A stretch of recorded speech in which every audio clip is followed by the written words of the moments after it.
Ya, saya lihat di kolom chat ini banyak ya, ada Pak Benediktus atau misalnya ada siapa yang lain. Boleh langsung ditanyakan ya, boleh buka kamera dan langsung bertanya aja atau boleh dari sisi lain ya. Ada Bro Diki, ada Bro Albert, ada Bro Hanskwi. Boleh langsung bertanya, boleh langsung di komentar. Oke, Pak Di. Malam, selamat malam. Ya, malam Pak. Selamat malam. Malam Pak Handi. Kalau tadi disebutkan untuk Bitcoin itu lebih murah daripada emas, itu perbandingannya pakai tolak ukur apa ya? Saya pakai market cap. Jadi kalau kita lihat tadi market cap-nya emas itu 12 triliun dolar. Sedangkan market cap-nya Bitcoin itu hanya 700 miliar dolar. Jadi dari miliar ke triliun itu kira-kira 17 kali lipat. Sedangkan kalau kita lihat sekarang dunia ini, sekarang kita bergerak ke arah digital, ke arah online. Emas itu udah banyak ditinggalkan. Bukan sama orang-orang biasa kayak kita doang, tapi juga sama billionaires yang tadi, Paul Tudor Jones, Michael Saylor, dan masih banyak lagi.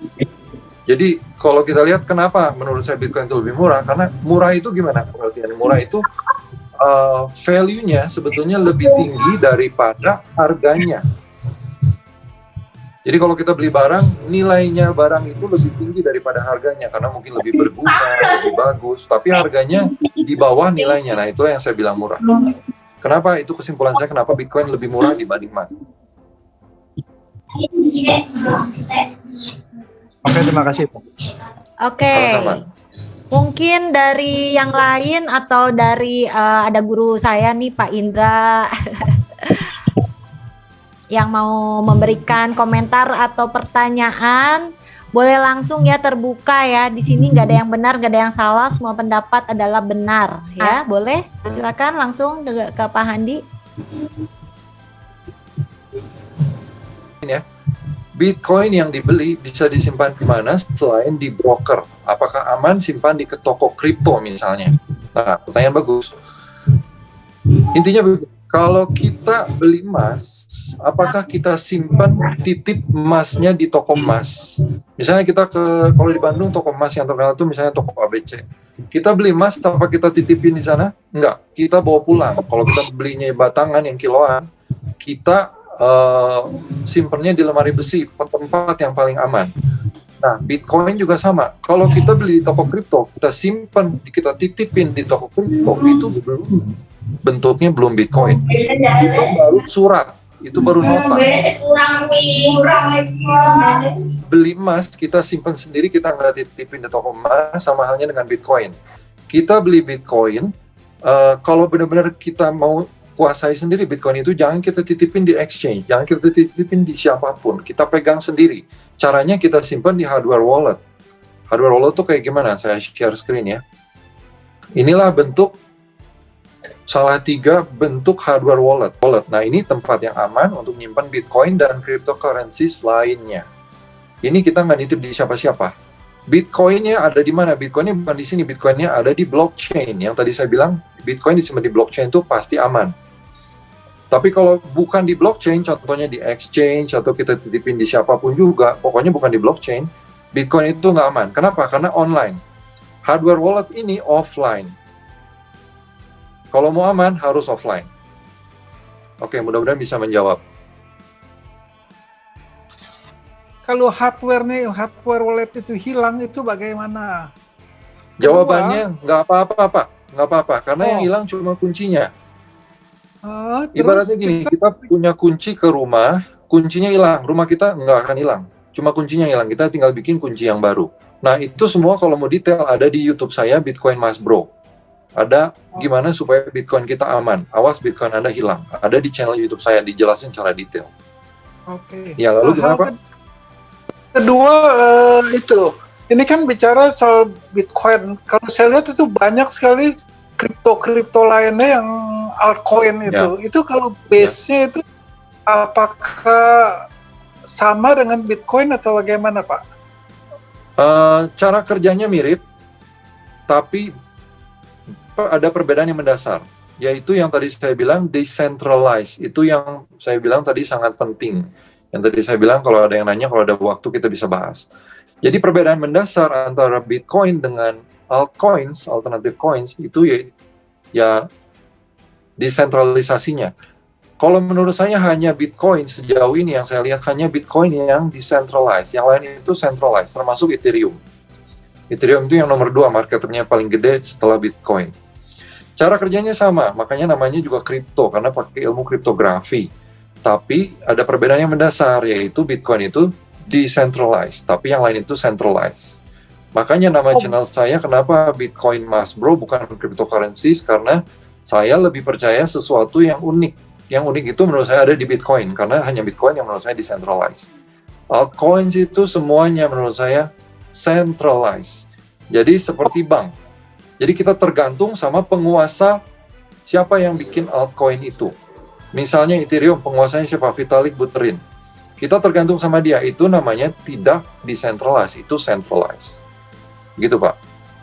Oh, bukan kalau saya gambar-gembornya itu semua katanya decentralized, Pak. Ternyata bukan ya, Pak ya? Ya, sekarang kita gini, kita gini, kita di Zoom ini ada 100 orang, ayo kita bikin koin. Namanya Akademiku Coin. Lalu kita promosikan, kita bikin listing di exchange, harganya naik turun. Lalu 1 tahun kemudian harganya naik 100 kali lipat. Tapi kita bisa menguasai blockchain-nya Akademiku Coin ini. Kalau ada yang jahat, kita bisa bawa kabur. Itulah kenapa menurut saya altcoins itu centralized. Jadi, kenapa Bitcoin itu tidak mungkin begitu? Karena tidak ada yang menguasai. Tadi waktu awal SysME bilang lembaga, ada kata-kata lembaga waktu Bitcoin itu kurang tepat. Di Bitcoin itu tidak ada lembaganya. Jadi, kenapa Bitcoin itu decentralized? Karena tidak ada lembaga, tidak ada organisasi, tidak ada perusahaan, tidak ada yang menguasai. Makanya kalau saya pilih hanya Bitcoin. Oh, oke Pak, oke, terima kasih. Mungkin nanti saya Sama-sama. banyak cari Bapak di Mas Bro itu. Ya, Bitcoin Mas Bro Pak. Ya, boleh. Oke, terima kasih Pak, terima kasih. Sama-sama. Dari Iwan Prasetyo tentang Dogecoin tuh. Dokter Andaru ya, dari Dokter Andaru. Apakah terkesan peralihan dari currency ke komoditi benar? Benar, Bitcoin itu komoditi, bukan currency. Belum currency. Jadi, ada 4 tahap perkembangan Bitcoin. Yang pertama itu collectible, yang kedua itu store of value. Sekarang ini kita masih peralihan ke tahap kedua. Tahap ketiga baru sebagai currency, masih jauh. Jadi, kalau menurut saya sedikit salah kaprah kalau orang menggunakan Bitcoin untuk alat pembayaran. Di Indonesia aja tidak diperbolehkan Bitcoin sebagai alat pembayaran. Dan itu nggak apa-apa menurut saya, karena Bitcoin itu sekarang masih jauh dari alat pembayaran. Kenapa? Karena nilainya masih naik turun banyak. Aneh kalau kita pakai sesuatu yang nilainya masih naik turun banyak, bisa turun 50% dalam 2 hari sebagai alat pembayaran. Jadi itu masih belum tepat. Nantinya mungkin bisa, tapi sekarang masih jauh. Sekarang itu untuk apa? Untuk nyimpen uang. Kenapa? Karena lihat aja kenaikan harganya. Dan sifatnya yang decentralized. Jadi kalau kita bicara kenaikan harga, banyak yang naiknya jauh lebih banyak dibanding Bitcoin. Tapi tidak decentralized. Jadi kalau menurut saya itu sedikit artificial. Bitcoin lebih organik. Karena decentralized. Oke. Halo, mau nanya Pak? Ya, silakan. Ya. Halo. Jadi kalau perhitungan valuasinya, kalau fundamentalnya hanya berdasarkan market cap atau bagaimana, Pak?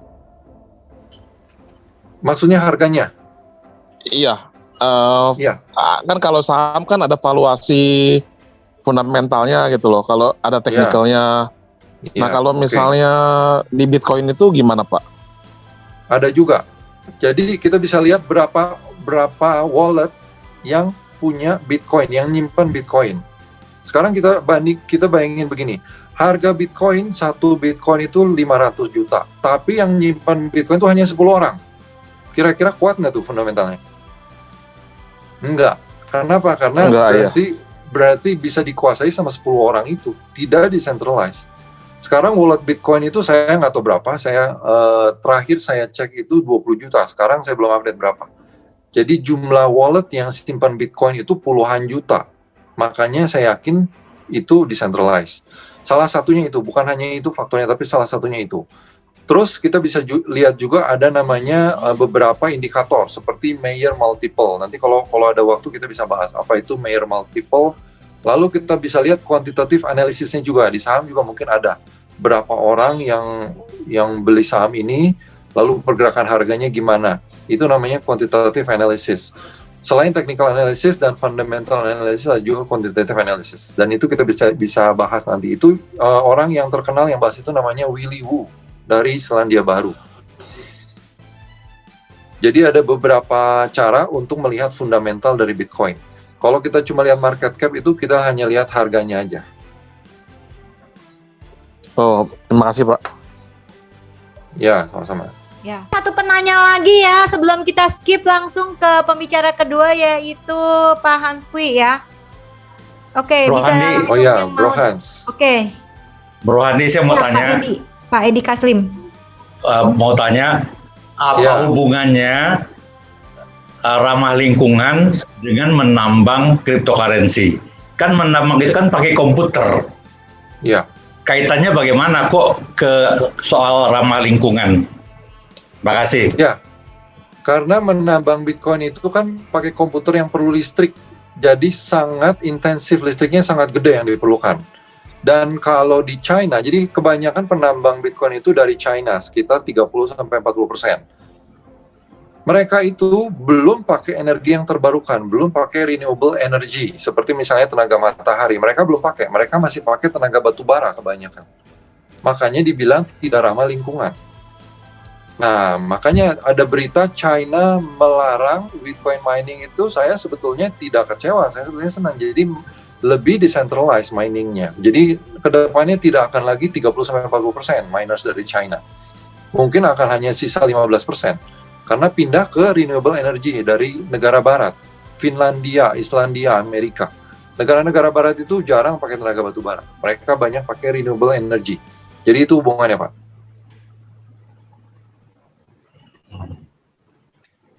Makasih. Sama-sama.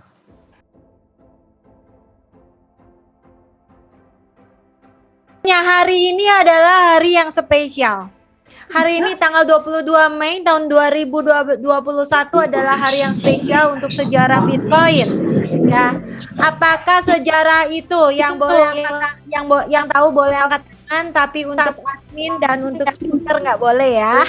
Nah, hari apa hari ini ya dapat hadiah air kesehatan Alkaqua yang mengandung 6 khasiat ya. 6 khasiat.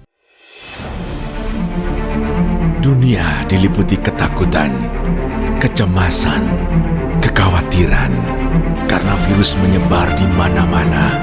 Sudah banyak korban berjatuhan.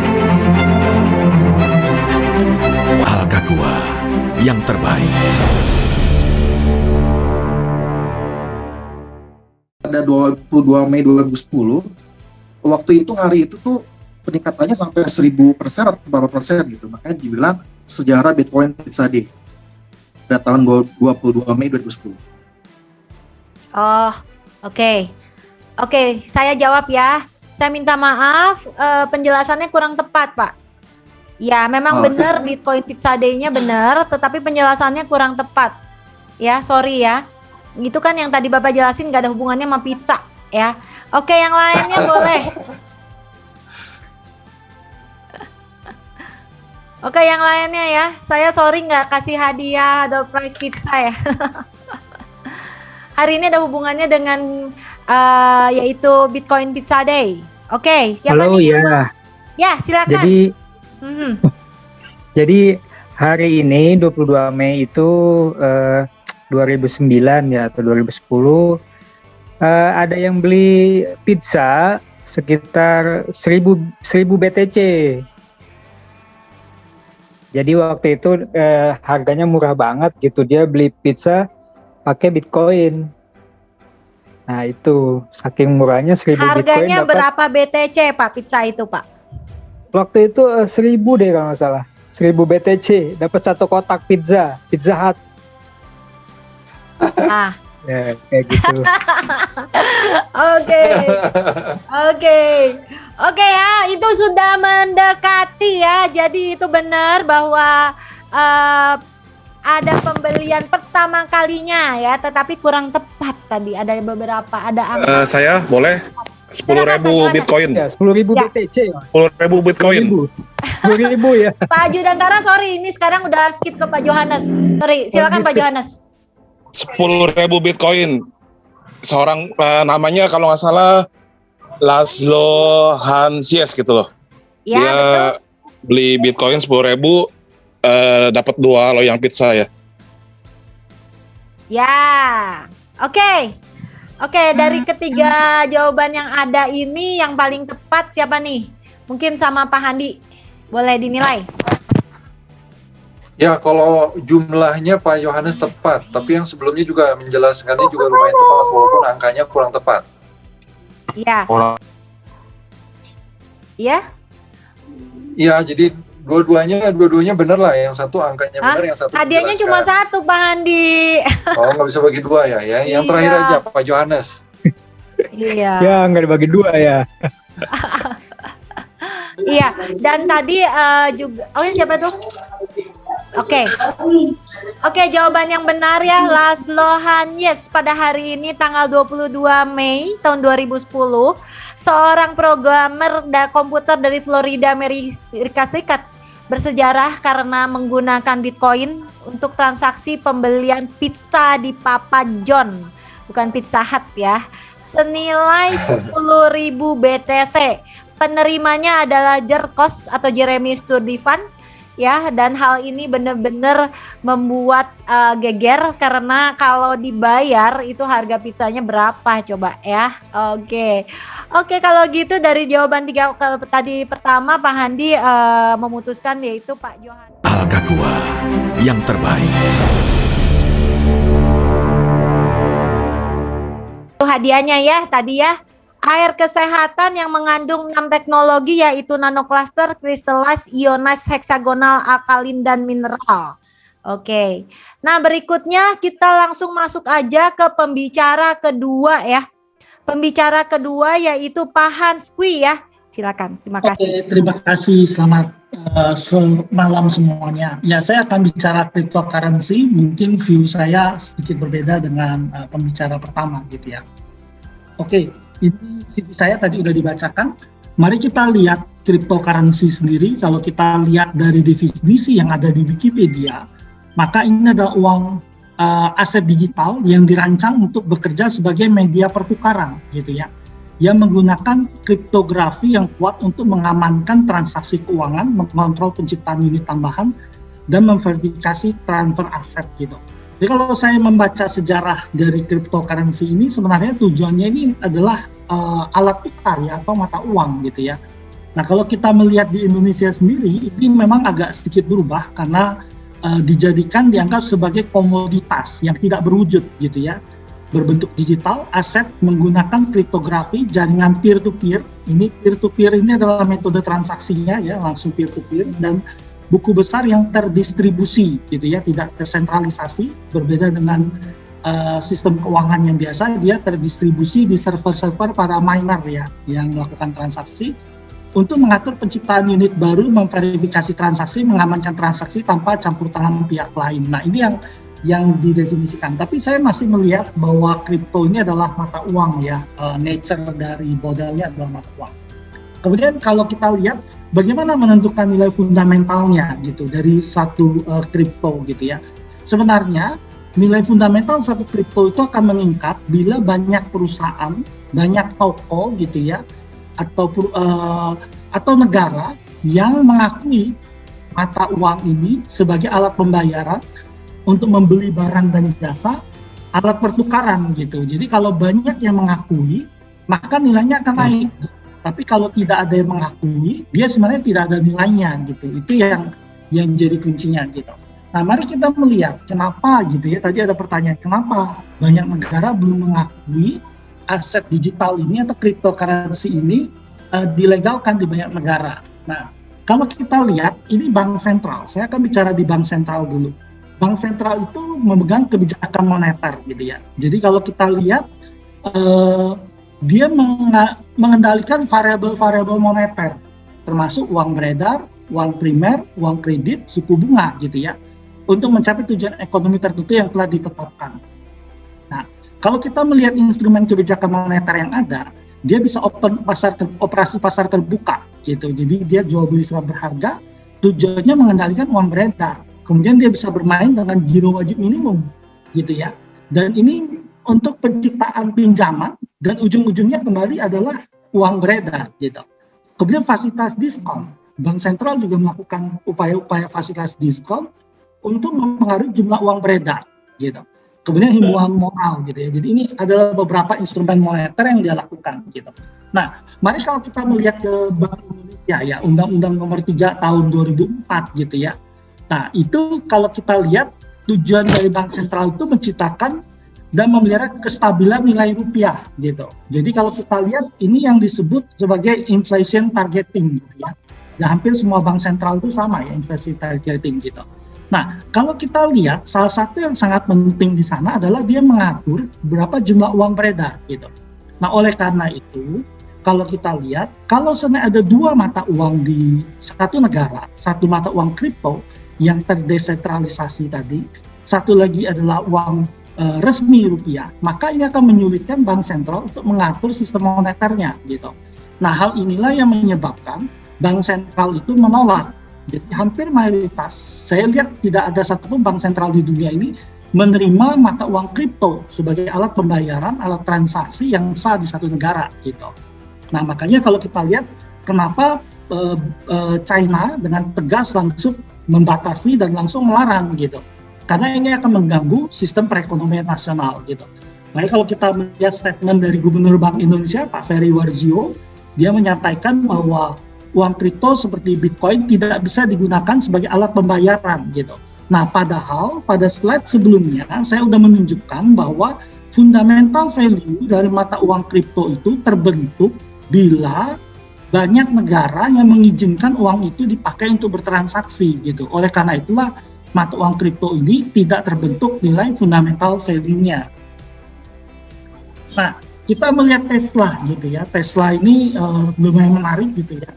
Jadi tadinya Tesla mendadak setelah membeli Bitcoin cukup banyak, dia mengumumkan bahwa bisa beli mobil Tesla pakai mata uang kripto tadi, pakai Bitcoin gitu ya. Tetapi sesudah perjalanan, dia banyak mendapat kritik dari investor Tesla, dari masyarakat di sana. Kenapa?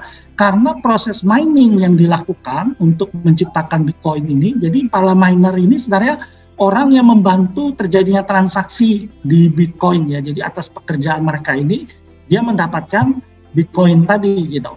Nah, mereka ini ketika membuat itu dia perlu komputer super yang konsumsi listriknya itu sangat tinggi sekali gitu. Jadi kalau kita lihat Bitcoin menggunakan lebih banyak listrik daripada Argentina dan Norwegia gitu. Nah, kita ketahui saat ini listrik itu banyak pakai energi fosil. Sehingga ini tidak ramah lingkungan. Oleh karena itu kalau kita lihat sebenarnya kalau pendiri Tesla ya konsisten dengan isu dia bahwa dia pro dengan lingkungan, dengan mobil listrik, maka sebenarnya dia tidak bisa merekomendasikan mata uang kripto sebagai alat pembayaran mereka gitu. Nah, ini jadi masalah karena tadinya ada perusahaan yang menerima mata uang ini sebagai alat pembayaran, mendadak dia sekarang menolaknya gitu. Kemudian kalau kita lihat di China gitu ya, nah ini China melarang dengan keras, tapi ini bukan pertama kali China melarang gitu ya, tapi dia sekarang kembali melarang dengan keras. Dan kita tahu miner itu ada sebagian dari di China gitu ya. Inilah yang menyebabkan kemarin mata uang kripto rata-rata ya itu mengalami penurunan cukup dalam ya setelah China mengeluarkan kebijakan pelarangan. Nah, kita harus ingat bahwa China ini 1,4 miliar orang ya jumlah penduduknya di sana gitu. Jadi dia ini 20% dunia ya. Jadi ketika China action ini tentu ada pengaruh yang cukup signifikan untuk mata uang kripto sendiri gitu. Nah, kemudian kalau kita lihat beberapa hari terakhir mata uang kripto kembali tertekan turun. Tadi juga udah disampaikan di awal gitu ya. Jadi otoritas di Amerika mewajibkan ya transaksi yang di atas 10.000 US dollar itu wajib lapor ke Internal Reserve Service ya, IRS-nya gitu. Nah, kalau kita melihat statement dari Janet Yellen sendiri, cryptocurrency telah menimbulkan deteksi yang signifikan dengan memfasilitasi aktivitas ilegal gitu. Jadi kalau kita lihat ada indikasi mata uang kripto ini banyak dipakai untuk transaksi ilegal ya gitu, dan penggelapan pajak gitu. Ini jadi masalah di Amerika sendiri gitu. Nah, jadi kalau kita lihat ini tantangan-tantangan yang dihadapi oleh mata uang kripto ya. Jadi dari perusahaan yang menerima jadi nggak menerima gitu, kemudian dari negara yang sulit untuk mengesahkan pemakai uang kripto sendiri gitu. Nah, kemudian kalau kita lihat ini beberapa statement yang keluar gitu, dan ini rasanya orang-orang yang sangat top di dunia gitu ya. Kalau kita lihat ini ada Janet Yellen gitu ya. Sejauh ini Bitcoin digunakan, saya khawatir banyak digunakan untuk keuangan gelap ilegal gitu ya. Ini adalah cara yang sangat tidak efisien untuk melakukan transaksi dengan jumlah energi. Jadi dia mengomentari ada dua. Pertama, Bitcoin ini dia perkirakan banyak dipakai untuk transaksi yang ilegal gitu. Kenapa? Karena metode kriptografi yang mereka pakai itu dia mengencryption sehingga kita nggak mengetahui sebenarnya lawan transaksi kita ini siapa gitu. Sehingga kalau kita lihat kemarin ada yang jualan data 270 juta data penduduk Indonesia gitu kan. Dia mau terima pembayarannya pakai apa? 0,5 Bitcoin yang dia pakai. Kenapa? Kalau dia kasih nomor rekening dia langsung ditangkap orang gitu, langsung ketahuan dia itu siapa gitu. Makanya dia pakai Bitcoin. Nah, inilah yang disebut bahwa mata uang ini bisa dipakai untuk transaksi yang ilegal gitu. Yang kedua adalah konsumsi energi yang tidak efisien menurut Janet Yellen. Nah, ini Janet Yellen saat ini adalah Menteri Keuangan di Amerika Serikat gitu. Kalau kita lihat statement dari Presiden Bank Sentral Eropa gitu ya, dia mengatakan bahwa penggunaan Bitcoin adalah aktivitas ilegal gitu. Ini bukan mata uang dan menyebutkan aset yang sangat spekulatif dan membutuhkan regulasi global gitu. Nah, ini harus kita lihat kemungkinan ke depan dunia itu bank sentral dunia itu akan mengatur tentang penggunaan mata uang digital ini gitu. Karena mereka mulai terganggu gitu ya. Jadi ini tentu akan ada goncangan-goncangan ya terhadap aset digital ini gitu. Kemudian kalau kita lihat ini nilai fundamentalnya gitu. Tadi saya bicara di awal tentang pembentukan nilai fundamentalnya.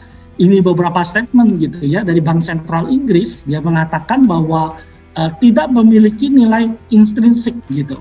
Atau dia mengatakan ini aset tidak ada nilai intrinsik gitu. Tapi pertanyaan orang kenapa dia bisa naik gitu. Karena kayak Bitcoin, dia cuma menentukan jumlahnya ada 21 juta gitu. Jadi sekarang udah keluar sebagian lagi harus di miner. Jadi ada pekerjaan harus miner menambang gitu, dan menambang itu butuh server yang mahal dan butuh listrik gitu. Nah, ini yang mempengaruhi mereka.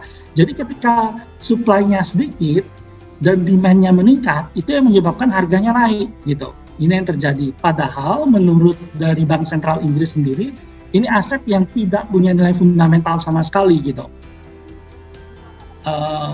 Jadi itu dari Bank Sentral Inggris ya gitu. Kemudian kalau kita lihat ini ada statement lagi, secara fundamental Bitcoin bukan mata uang, ini bukan unit akun, juga bukan alat pembayaran terukur, dan bukan penyimpanan nilai gitu. Nah, ini adalah ekonom ya yang menyampaikan ini gitu. Nah, kemudian ada lagi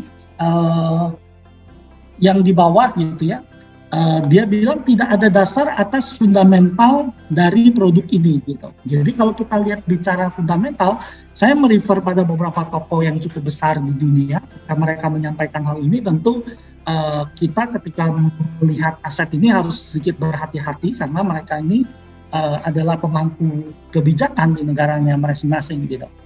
Nah, kemudian beberapa menyatakan bahwa aset ini bubble gitu ya, dan ini memang waktu itu saya ada nulis di Kontan seminggu tanggal 10 Mei, sesudah itu baru terjadi kejatuhan di Bitcoin gitu ya.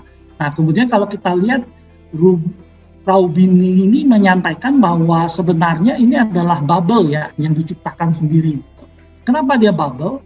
Karena kita harus melihat ini adalah fundamental value-nya yang nggak terbentuk gitu ya. Jadi ketika tidak ada fundamental value yang terbentuk, Yang kita temukan adalah ini benar-benar demand dan supply. Jadi ketika saya membeli, saya cuma berharap ada orang yang mau membeli harga yang lebih tinggi daripada saya gitu. Itu yang saya harapkan gitu. Dan ketika semua orang percaya, dia bersedia membeli dari saya dengan nilai yang lebih tinggi gitu. Berbeda dengan satu aset kalau punya nilai fundamental value-nya gitu. Kalau satu aset punya fundamental value 100.000, di pasar di perdagangan 50.000 gitu, kita beli kemudian harganya turun ke 40.000, kita nggak perlu takut karena fundamental value-nya 100.000, kita beli lagi gitu. Nah, tetapi ketika tidak ada fundamental value, maka kita harus hati-hati bahwa ini adalah aset yang spekulasi gitu ya. Jadi kita harus memperhatikan yang sesama. Ketika semua orang mendadak menolak gitu, kita harus exit keluar dari aset ini gitu. Nah, kuncinya adalah di bank sentral negara-negara di dunia gitu, karena ini currency ya, jadi cryptocurrency ini currency bentuknya, dan ini yang harus menunggu apakah bank sentral berani mengesahkan mata uang ini gitu. Nah, saya melihat masa depan dari uang ini adalah kita menanti bank sentral yang mengeluarkan mata uang tersebut gitu.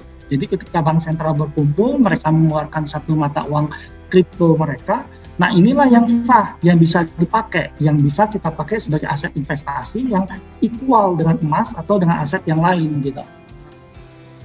Nah, kemudian kalau kita lihat beberapa statement datang dari Federal Reserve Amerika, Jerome Powell menyampaikan bahwa ini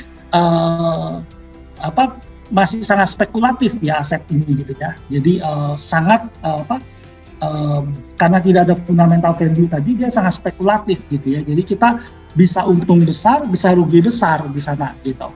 Nah, inilah yang kita lihat gitu ya tentang beberapa hal terkait ini gitu. Nah, bagaimana analisa yang ada di cryptocurrency ini? Saya ambil contoh, ini adalah BTC ya, Bitcoin gitu ya. Nah, kalau kita lihat analisa yang bisa dipakai orang di sini adalah analisa teknikal gitu ya. Jadi kita melihat grafik pergerakan harga gitu. Tapi memang kualitasnya cukup tinggi. Kalau saat ini kalau kita lihat dari informasi yang ada, sebenarnya bordering formation ya, dan target penurunan saya di 31.000 untuk aset ini. Tapi kalau saya melihat dari peak and true analysis yang ada, sebenarnya ini udah membentuk tren turun gitu aset ini gitu ya. Jadi kemungkinan trennya udah berubah turun.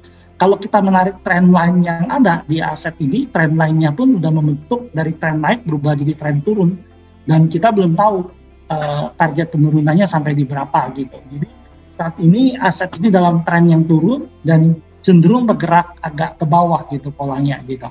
Dan kalau pandangan saya adalah ini adalah sesuatu yang sangat spekulatif sekali gitu ya. Jadi jangan memasukkan seluruh uang kita dalam aset ini gitu ya. Kalau mau bertransaksi ini spekulatif gitu. Jadi dana kecil aja spekulatif, siapa tahu untung-untungan, bisa untung atau boncos tadi gitu ya. Gitu. Itu dari saya, terima kasih.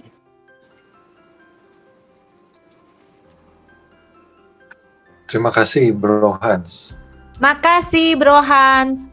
Oke, kalau gitu sekarang siapa yang mau bertanya atau menanggapi ya, silakan dari para peserta yang ada 125 orang atau dari speaker lain boleh ya. Untuk membatasi waktu mungkin saya batasin 3 orang, langsung dinyalakan speakers dan kameranya dan bisa langsung tanya. Saya tanggapi dulu ya, cepet ya. Oh iya. Ini saya tadi catat. Yang pertama poinnya Bro Hans, bank sentral belum menggunakan Bitcoin.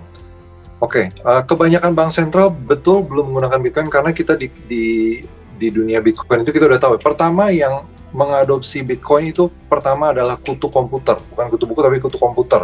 Jadi contohnya si Laszlo Hanek tadi. Setelah itu adalah retail investor, yaitu seperti orang-orang yang ada di Zoom ini. Kita adalah retail investor. Setelah itu baru institutional investor. Contohnya seperti Paul Tudor Jones sama Michael Saylor tadi.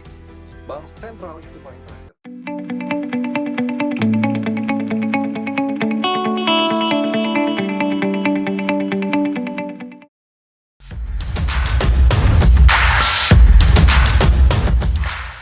Hai, welcome to channel YouTube Akademiku Indonesia. Orang sukses dibangun oleh kepintaran yang cukup, mindset yang benar, dan karakter yang baik. Untuk itu di channel ini, kamu akan mendapatkan informasi dan edukasi untuk menunjang kesuksesan kamu. Saya akan posting seputar bisnis keuangan, investasi, properti, manajemen, dan strategi bisnis. dilengkapi juga dengan ilmu pengembangan diri, motivasi, dan inspirasi. Semoga bermanfaat dan jangan lupa di subscribe, nyalakan lonceng notifikasinya supaya nggak ketinggalan update video terbarunya. Kalau suka tolong dikasih likes ya, di-share ke teman-teman dan tulis komentarnya supaya kita bisa kenalan. Sudah siap sukses? Yuk, segera tonton video di YouTube Akademiku Indonesia.